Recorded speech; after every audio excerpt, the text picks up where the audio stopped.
Doctor साहब, बच्चों में देखा गया है कभी बहुत ज्यादा एक्टिविटी करते हैं, हाइपर एक्टिव होते हैं।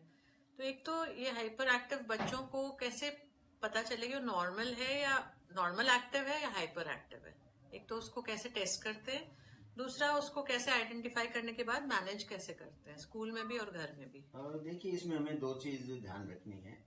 तो पेरेंटल अवेयरनेस चाहिए हमें। हमारा जो आज का मकसद है ये बताना है। तो बच्चे क्या हो सकते हैं, बहुत एक्टिव हो सकते हैं। जनरली कई बच्चे बहुत ही एंथुजियास्टिक होते हैं, बहुत क्यूरियस होती हैं, बहुत एक्टिव होते हैं। तो इसका मतलब ये नहीं है कि वो बच्चा कोई हाइपर एक्टिव या कोई पैथोलॉजिकल या कोई साइकोलॉजिकली अपसेट है। तो पेरेंट्स को पहले तो ये देखना चाहिए कि बच्चा कंसंट्रेट कितना करता है। जैसे आपने उनको कई ब्लॉक्स होते हैं जोड़ने को, आपने बच्चे को दिया, बच्चा एक दो जोड़ता है, फिर इधर फेंक देता है, उधर फेंक देता है। उसकी आंखें कहीं स्थिर नहीं होती। वो आपसे बात कर रहा है, बात करते करते वो उसकी आंखें घूम गई, उसका सब्जेक्ट घूम गया।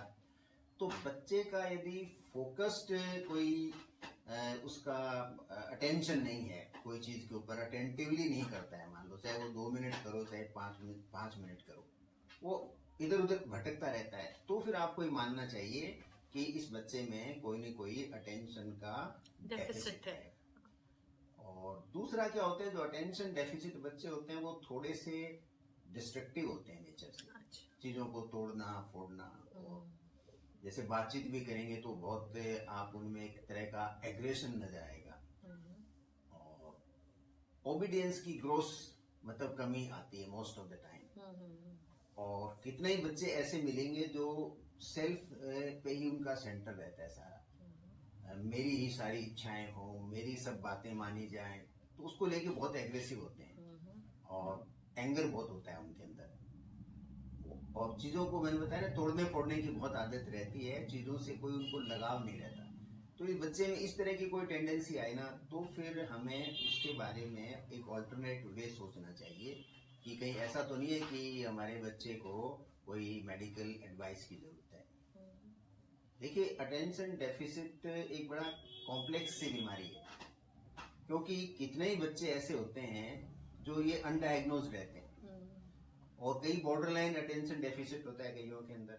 वो जाके आपको पता चलता है जब कई बार तो लोग 30-40 साल के होते हैं, तो खुद उनको पता लगता है कि आई एम लैकिंग समवेयर।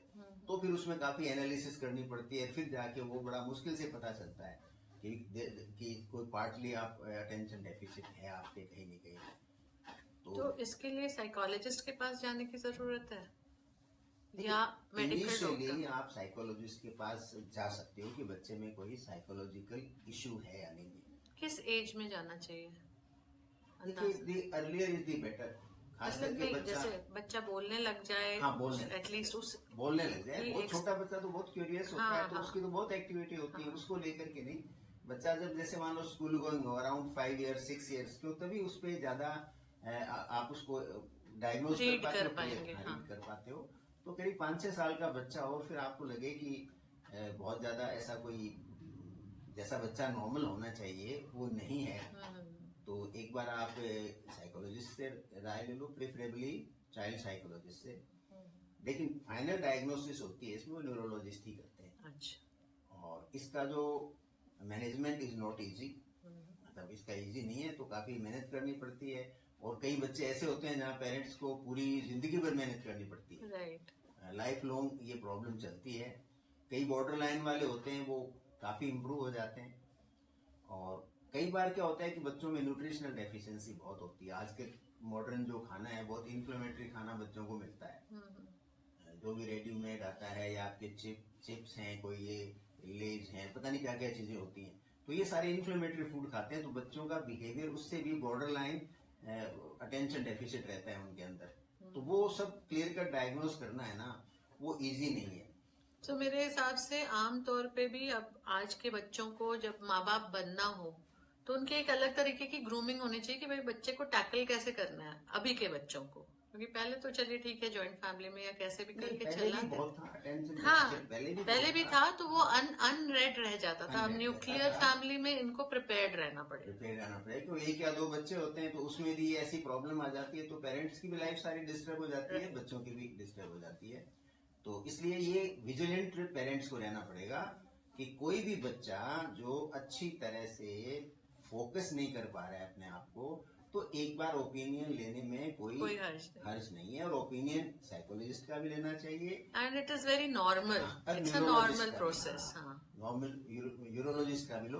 तो अर्ली फेज में काफी बच्चे मैनेज हो सकते हैं, Right. उनकी स्पेशल ट्रेनिंग होती है, क्योंकि ऐसे बच्चे आप जनरल स्कूल में नहीं पढ़ा सकते। आप वहाँ पढ़ाओगे तो वो टीचर्स वगैरह अंडरस्टैंड नहीं करते हैं इसको, दूसरे बच्चे अंडरस्टैंड नहीं करेंगे, वो बच्चा अपना काम है वो फौरन कर देगा, फिर दूसरे बच्चों को डिस्टर्ब करेगा, वो चीजें फेंकेगा, क्लास में एक जगह रहेगा नहीं, तो वो सोचेंगे बदतमीज लड़का है ये, तो उसको पनिश करने की कोशिश करेंगे, तो उससे उसका एग्रेशन और बढ़ेगा। तो उन बच्चों की फिर स्पेशल तरह की तो स्कूलिंग होती है, अलग तरह से उनकी केयर रखी जाती है। तो अटेंशन जो है ना पेरेंट्स को भी रखना चाहिए, हर बच्चे के पेरेंट्स को, कि बच्चे में कहीं कोई अटेंशन डेफिसिट तो नहीं है। राइट। तो इसी के बारे में अवेयरनेस है हम सबको होनी चाहिए।